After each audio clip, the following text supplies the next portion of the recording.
দেখবা ম্যাজিক, আজকে তুম করে একটা ম্যাজিক দেখামো। এই দেখো আমার হাতে কি। বয়ফ্রেন্ড আসতেছে উপলক্ষে যে তোমরা কি তাকে ঠিক খাওয়াবো ধরেছো, সেটাই ভাবতেছিলাম। অনুমান তারপরে গেস ভাবলাম ঠিক জঙ্গল থেকে করেছো। সাপ ধরে আনি। বিশাল একটা সাপ পেয়েও গেলাম। গন্ধটা একদম বিচ্ছিরি, তাতে কি লেবু দিয়ে সিদ্ধ করে নিলে এই গন্ধ আর থাকবে না। আর সাপ খেতে নাকি আদিবাসীদের কাছে শুনেছি মুরগির মতোই লাগে। ওকে আজকে সাপ ভাজাই খাওয়াবো। প্রথমে একটা কাইলা কড়াই বসাই দিলাম, এর মধ্যে এটাকে আগুনটা জ্বালিয়ে হিট করতে দিলাম। ভালোভাবে গরম করে আজকে ওকে সাপ ভাজা খাওয়াবো।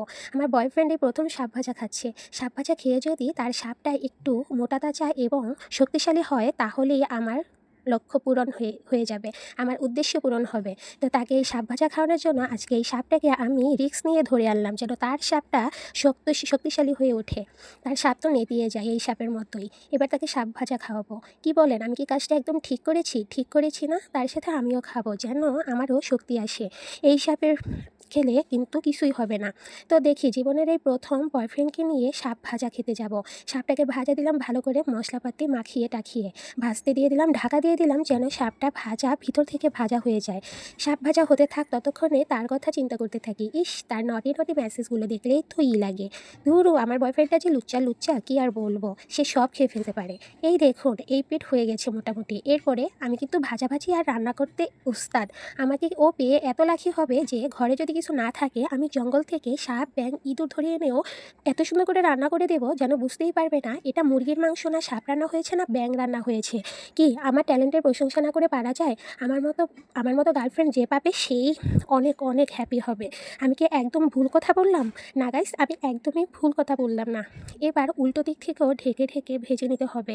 সুন্দর করে ভেজে নিচ্ছি। এই দেখুন, আপনি যত ভালো করে ভাজতে পারবেন ততই এই সাপের যে উষ্টা পাষ্টা গন্ধ, সেই গন্ধটা রিমুভ হয়ে যাবে। লাস্টে কিন্তু লেবু দিয়ে সার্ভ করতে ভুলবেন না, তাহলে একদমই গন্ধটা পাবেন না। তো সাপ ভাজাটা হতে থাকুক, ততক্ষণে দেখি ভিতরে হয়েছে কিনা, তাই একটু খুঁচিয়ে খুঁচিয়ে দেখছিলাম। কি সুন্দর লাগছে তাই না? ওকে যাই হোক ভুজুং ভাজুং দিয়ে খাইয়ে দিব। আর নিজেও আজকে ট্রাই করতে যাচ্ছি সাপ ভাজা। আমি জানি না খেতে কেমন হবে। একটু ভালো করে কড়া করে ভেজে নিচ্ছি, যেন, কারণ এই প্রথম খাবো তো, যেন যে সাপের যে উষ্টা পাষ্টা গন্ধ সেটা যাতে না থাকে। তো আমার সাপ ভাজা তৈরি। এবার এই দেখুন কত গরম, একটু ভালো করে একটু পুড়ে পুড়ে ভেজে নিয়েছি। সাপ পোড়া খেতে কেমন লাগে সেই টেস্টটা দেখার জন্য তবে মাথা থেকে শুরু করলাম। ও মাই গড, এত মজা! সাপ ভাজা তোমরা অবশ্যই খাবে, অবশ্যই খাবে, অবশ্যই খাবে। এত মজা, এত মজা, এত মজা! আমি এইটা কল্পনারও বাইরে যে এত মজা হবে আমি এটা চিন্তাও করিনি। তো দারুণ অসাধারণ মজার আজকের মতো এইটুকুই। আমার বয়ফ্রেন্ডকে তোমাদের দেখাবো না, নজর লেগে যাবে। ওকে বাকিটা খাইয়ে দেবো আর আমি বাকিটা খাবো। তারপরে তো কী হবে বুঝতেই পারছো। তো আজকে এইটুকুই, টাটা। একবার হলেও জীবনে সাপ ভাজা ট্রাই করো তোমরা। খেয়ে আমার কথা মনে করবেই, টাটা।